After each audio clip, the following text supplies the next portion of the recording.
Good morning बच्चों। देखिए, आज वृत्त से संबंधित जो क्षेत्रफल का लेसन हम आपको पढ़ा रहे थे, इसमें अब हम आपको 4 और 6 नंबर के जो प्रश्न आएंगे उसको हम समझाने जा रहे हैं। और सारे क्वेश्चन बहुत इंपॉर्टेंट है और सब एनसीईआरटी में आए हुए हैं। इनको क्वेश्चन को आप पहले लगाइएगा। देखिए, इसमें कहा जा रहा है 10 सेंटीमीटर त्रिज्या वाले वृत्त की जीवा ए बी वृत्त के केंद्र पर समकोण बनाती है। दीर्घ वृत्ताखंड तथा लघु वृत्ताखंड का क्षेत्रफल ज्ञात कीजिए। देखिए आंसर तो हमारा सबसे पहले क्या करें, 10 सेंटीमीटर त्रिज्या वाले।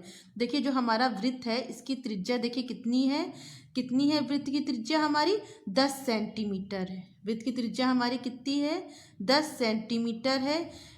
वाले वृत्त की जीवा ए बी वृत्त के केंद्र पर समकोण बनाती। देखिए ये हमारी त्रिज्या भी है और ये क्या कहते हैं, ये क्या कह रही है, समकोण बना रही है। किस पर, केंद्र पर। ये हमारा ओ केंद्र है।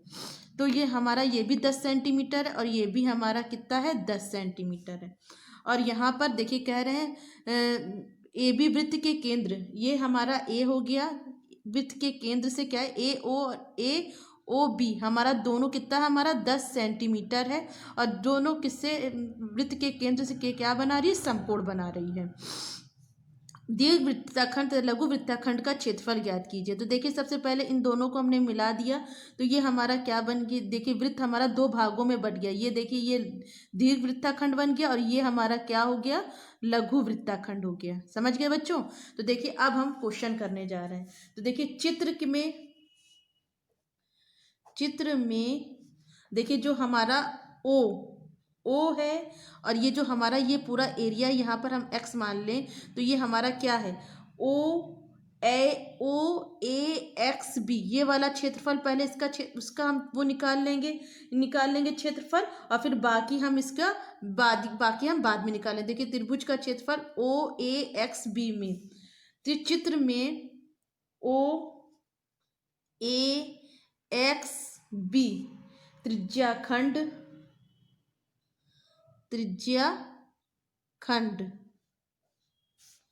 का क्षेत्रफल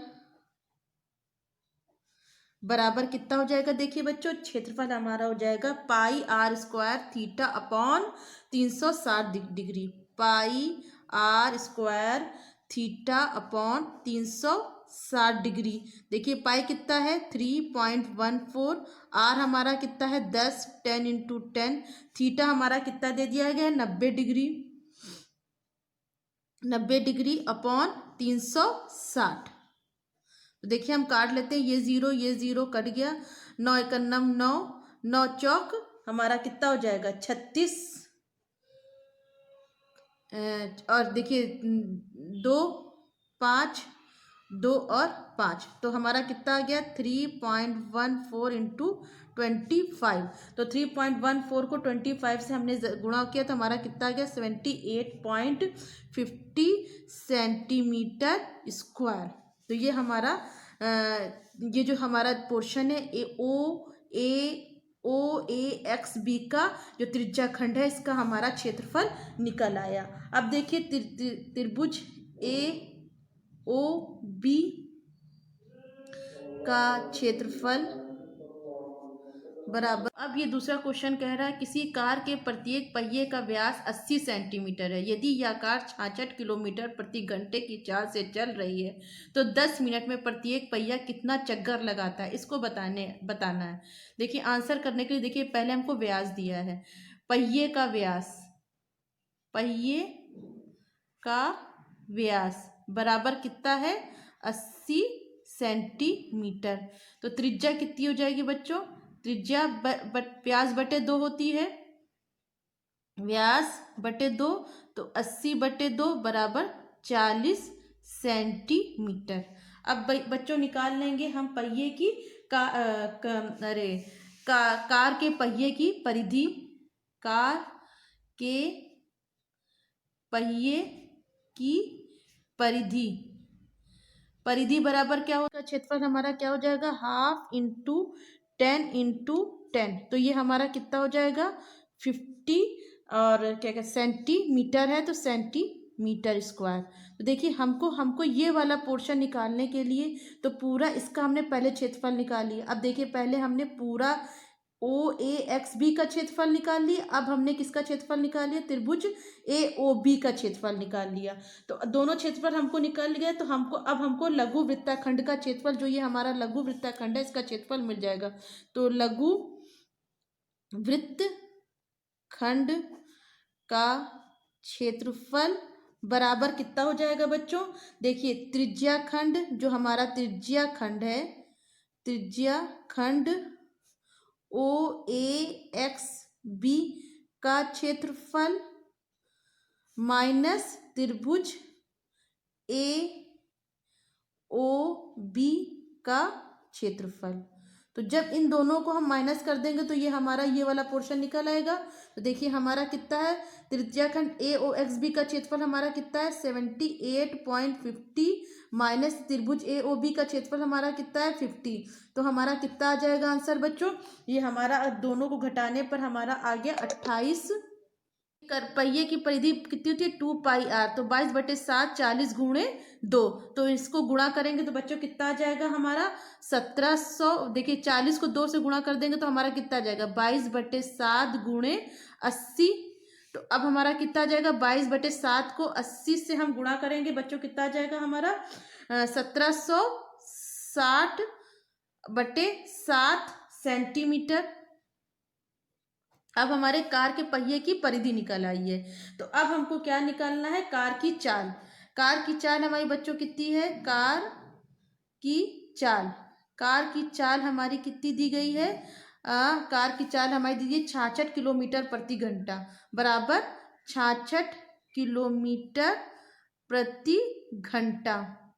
तो इसको हम किस में बदल लेंगे? मीटर प्रति सेकंड में। तो मीटर प्रति सेकंड में बदलने के लिए हम क्या करेंगे? 66 गुणे 1000/60 से इसको गुणा कर देंगे। 1000/60 से इसको गुणा कर दिया तो ये मीटर प्रति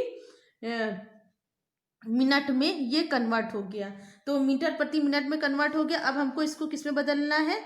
इसको बदलना है हमको सेंटीमीटर में। सेंटीमीटर में बदल सेंटीमीटर पर मिनट में बदलने के लिए हमने किससे गुणा कर दिया? 100 से गुणा कर दिया।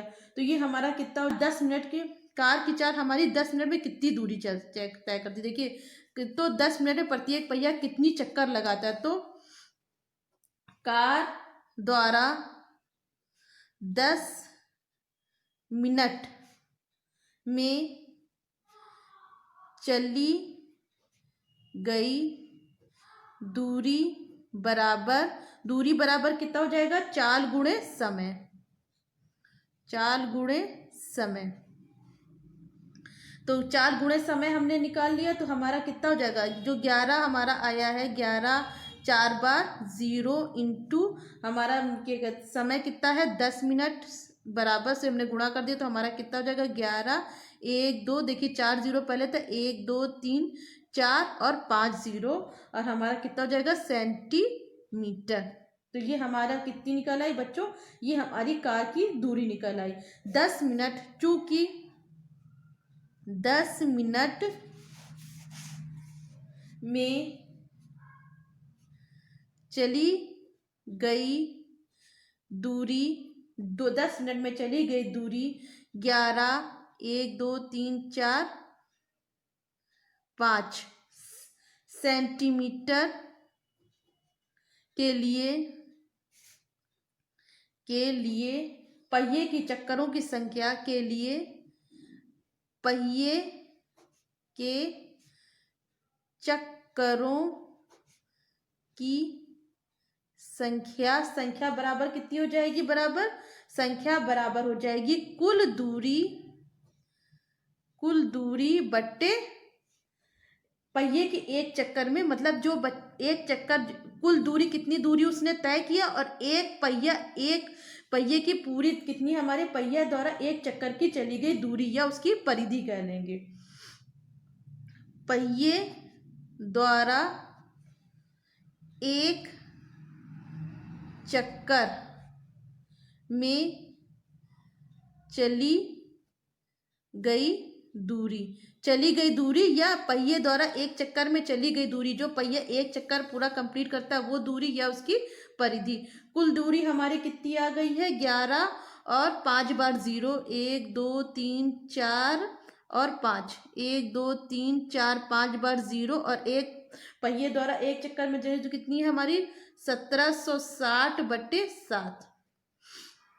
तो हमारा क्या हो जाएगा 11, 1 2 3 4 5 0 7 ऊपर आ जाएगा बटे 1760। ये ज़ीरो कैंसिल आउट हो गया। तो अगर हम इसको डिवाइड करेंगे सब बच्चों, इसको कैलकुलेशन करने पे हमारा आया था 4375। तो तो ये हमारे चक्करों की संख्या कितनी आ गई 4375। 10 मिनट में चली, तो हमसे जो पूछा गया था बच्चों की, तो 10 मिनट में प्रत्येक पहिया कितना चक्कर लगाता है, कितना चक्कर लगाता है 10 मिनट में 4375 चक्कर लगाएगा। अतः 10 मिनट में कार का प्रत्येक पहिया 4375 चक्कर लगाएगा। समझ गए बच्चों, कितना चक्कर लगाएगा 4375।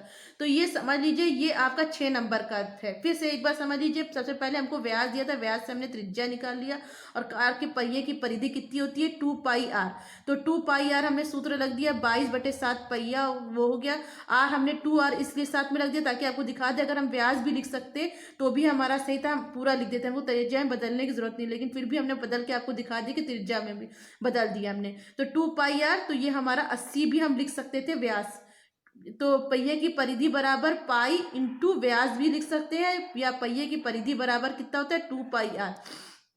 तो कार के पहिए की परिधि हमारी निकल आई। फिर हमको कार की कुल दूरी निकालना था। कुल दूरी निकालने के लिए हमने कार की चक्कर को किसमें बदला, पहले हमने मीटर प्रति मिनट में बदला, फिर हमने सेंटीमीटर प्रति मिनट में बदला, और इसके बाद हमारा कितना आ गया 11 4 बार 0 सेंटीमीटर प्रति मिनट आ गया। तो कार के 10 मिनट में चली गई दूरी बराबर 4 गुणे समय, दूरी बराबर 4 गुणे समय में हमने रख दिया, कुछ भी इस क्वेश्चन में नहीं ना। और इसके बाद हमने हमारी दूरी निकल आई। दूरी निकलने के बाद हमने क्या किया, कार के कुल चक्करों की संख्या बराबर होता है कुल दूरी, और एक चक्कर की संख्या हमारी क्या होगी परिधि हो जाएगी, जो कि हमने पहले निकाल लिया था। पहले हमने परिधि निकाल लिया, फिर हमने दूरी निकाल लिया, फिर हमने दूरी बटे परिधि निकाल कर हमने पहिए के चक्करों की संख्या निकाल लिया, जो कि हमारी 4375 आई है। बच्चों ये 6 नंबर के प्रश्न है, कोई कुछ भी नहीं है, एकदम सिंपल है, सिर्फ देखने में टफ है। इसको खूब अच्छी तरीके से कीजिएगा, ठीक है बच्चों। बच्चों ये नेक्स्ट क्वेश्चन हम आपको समझाने जा रहे हैं। इसमें कहा जा रहा है दी गई आकृति में छायांकित भाग का क्षेत्रफल ज्ञात कीजिए यदि PQ 24 दिया है, PR 7 दिया है और O केंद्र का वृत्त है। ये हमारा फिगर दिया और ये आपका 6 नंबर में प्रश्न आता है और ये आया हुआ क्वेश्चन है, मोस्ट इंपॉर्टेंट है। तो देखिए इसका आंसर करने के लिए देखिए सबसे पहले हमको दिया है क्या क्या वो लिख लेते हैं। दिया क्या क्या बच्चों, हमको PQ दिया है हमको कितना 24 सेंटीमीटर, PR हमको दे दिया गया है कितना 7 सेंटीमीटर, चूंकि O वृत्त का केंद्र है, O वृत्त का केंद्र दे दिया गया, O वृत्त का केंद्र है, इसलिए हमारा क्या हो जाएगा QR। जो ये देखिए O केंद्र का बेस है, केंद्र का O केंद्र है हमारा, O क्या दे दिया केंद्र है, तो QR हमारा क्या हो जाएगा व्यास हो जाएगा। तो QR हमारा क्या है व्यास है, इसलिए हमारा QR क्या है व्यास है। इस तब हमारा क्या हो जाएगा त्रिज्या हमारी कितनी हो जाएगी, तब वृत्त की त्रिज्या बराबर कितना हो जाएगा, त्रिज्या R बराबर हो जाएगा QR/2। तो समकोण त्रिभुज PQR, समकोण त्रिभुज यहां पर हमने लिख दिया लेकिन फिर भी हम लिख देंगे समकोणीय है त्रिभुज हमारा जो PQR है, जो हमारा ये देखिए PQR जो है हमारा क्या है समकोणीय होगा, समकोणीय है क्योंकि अर्धवृत्त में बना कोण, आपको पता है अर्धवृत्त में बना कोण कैसा होता है समकोण होता है, समकोण होता है। इसलिए त्रिभुज पी क्यू आर में हमारा क्या हो जाएगा, हम पाइथागोरस थ्योरम लगा देंगे बच्चों, तो क्या हो जाएगा, क्यू आर स्क्वायर बराबर P Q square plus P R square. तो देखिए हमारा क्या है, क्यू आर हमारा देखिए कितना दे दिया, क्यू आर हमारा नहीं दिया गया, हमको पी क्यू दे दिया गया 24, 24 का वर्ग प्लस पी आर हमारा कितना दे दिया, 7, 7 का वर्ग।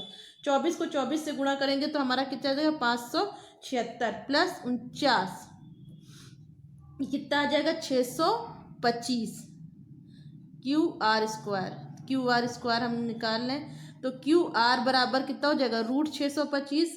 तो क्यू आर हमारा कितना हो जाएगा, 25 सेंटीमीटर।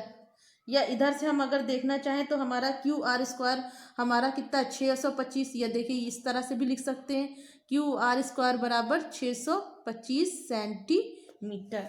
अब देखिए चूंकि अर्धवृत्त क्यू आर पी क्यू का क्षेत्रफल बराबर कितना है, हाफ पाई आर स्क्वायर। तो half pi r square, half pi की वैल्यू बच्चों कितनी है, 22/7, 22/7 इंटू क्यू आर बट्टे 2 का होल स्क्वायर।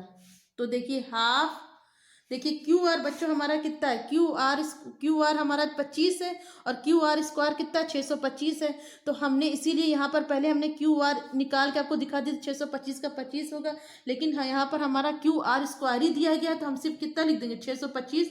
तो 22/7 इंटू 625/4, क्या कहते हैं, हमारा कितना है, 2 को हमने गुणा कर दिया तो हमारा कितना आ जाएगा, 2 दूनी 4।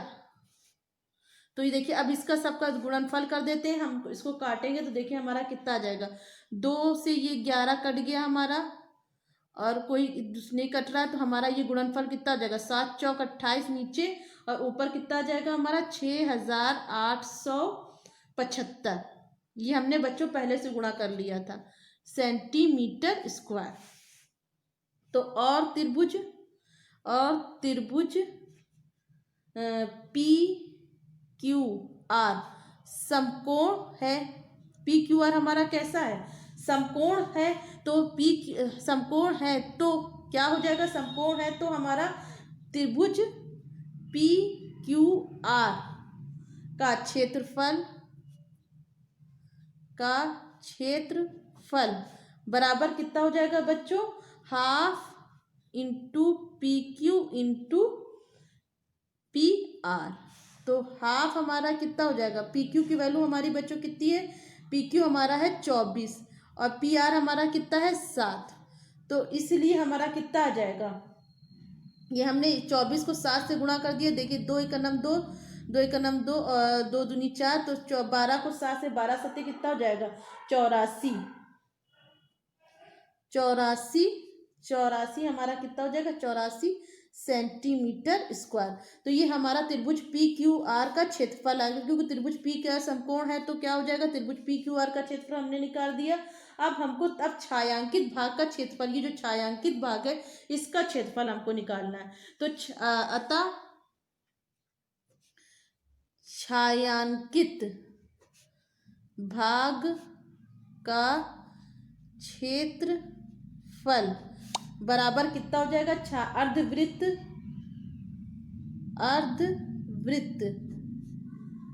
क्यू आर पी क्यू का क्षेत्रफल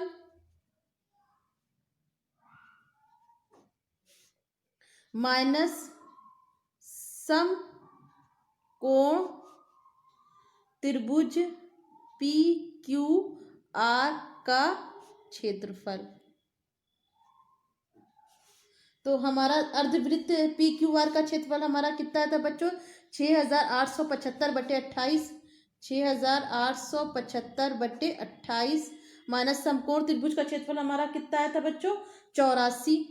तो अब इसको हल कर लीजिए, ये हमारा 28 से इधर गुणा हो जाएगा। 6875 अपनी जगह पर, 84 को 28 से गुणा करेंगे हमारा आ जाएगा 2352/28। तो इनका माइनस करेंगे तो हमारा कितना आ जाएगा? 4523/28 सेंटीमीटर स्क्वायर। तो हमारा इस अतः छायांकित भाग का क्षेत्रफल बराबर कितना आ गया बच्चों? 4523/28 सेंटीमीटर स्क्वायर। देखिए इसको एक बार फिर हम आपको समझा दे रहे हैं। पहले हमको जो जो दिया है वो हम निकाल लेते हैं कि हमको पी क्यू दिया था, पी आर दिया था, केंद्र दिया था, हमने ओ आर हमारा व्यास हो गया, त्रिज्या हमारी आर इतनी हो गई है। क्योंकि त्रिभुज पी क्यू आर समकोणीय है, क्योंकि अर्धवृत्त में जो पी क्यू आर हमारा क्या है, देखिए जो त्रिभुज पी क्यू आर हमारा समकोण है, क्योंकि अर्धवृत्त में बना कोण कैसा होता है? समकोण होता है। अब त्रिभुज पी क्यू आर से हमने क्या निकाल लिया बच्चों? त्रिभुज पी क्यू आर से हमने क्या निकाल लिया? क्यू आर निकाल लिया। इसके बाद हमने अर्धवृत्त क्यू पी आर क्यू का क्षेत्रफल निकाला। क्यू पी क्यू आर की का क्षेत्रफल कितना होता है? Half pi r square. तो हाफ पाई आर स्क्वायर से हमने क्षेत्रफल निकाला, तो हमारा ये निकाला है। फिर हमने समकोण त्रिभुज पी क्यू आर का क्षेत्रफल निकाला, तो समकोण त्रिभुज का क्षेत्रफल हमने निकाले, दोनों क्षेत्रफल निकाल लिया। तो छायांकित भाग का क्षेत्रफल जो ये हमारा छायांकित भाग है, जो ये हमारा एरिया है, इसका क्षेत्रफल हमारा कितना हो जाएगा? अर्धवृत्त का क्षेत्रफल, ये जो हमारा पूरा अर्धवृत्त है इसका क्षेत्रफल में से जो हमारा समकोण त्रिभुज है इस क्षेत्रफल को हम घटा देंगे। तो देखिए जैसे अगर मान लीजिए हमको पूरा ये वृत्त का क्षेत्रफल निकालना है, तो हम क्या करेंगे? पूरे वृत्त का क्षेत्रफल निकालेंगे, तो उसमें से आधे वृत्त का क्षेत्रफल घटा देंगे तो हमको इस वृत्त का क्षेत्रफल निकल जाएगा। इसलिए अगर हमको छायांकित का क्षेत्रफल निकालना है तो हमने क्या किया है? पहले हमने अर्धवृत्त का क्षेत्रफल निकाल लिया। जब हमको अर्धवृत्त का क्षेत्रफल निकाल लिया तो हमने ये जो समकोण जो हमारा ये व्हाइट वाला भाग है इसका क्षेत्रफल निकाल लेंगे। तो इस क्षेत्रफल में से इस क्षेत्रफल को घटाएंगे तो जो बचा हुआ भाग है वो निकल आएगा, नहीं निकल आएगा। तो ये हमारा काला वाला जो भाग है, जो छायांकित भाग है, इसका क्षेत्रफल निकालने के लिए अर्धवृत्त के क्षेत्रफल में से जो ये समकोण त्रिभुज हमारा पी क्यू आर बन रहा है इसमें से घटाएंगे तो हमारा छायांकित भाग का क्षेत्रफल निकल आएगा। देखिए बच्चों ये 4 प्रश्न हमने आपको बताए, इनको खूब अच्छी तरीके से कीजिएगा और जहाँ पर जिस बच्चे को प्रॉब्लम होगी वो हमसे ज़रूर से पूछ लेगा।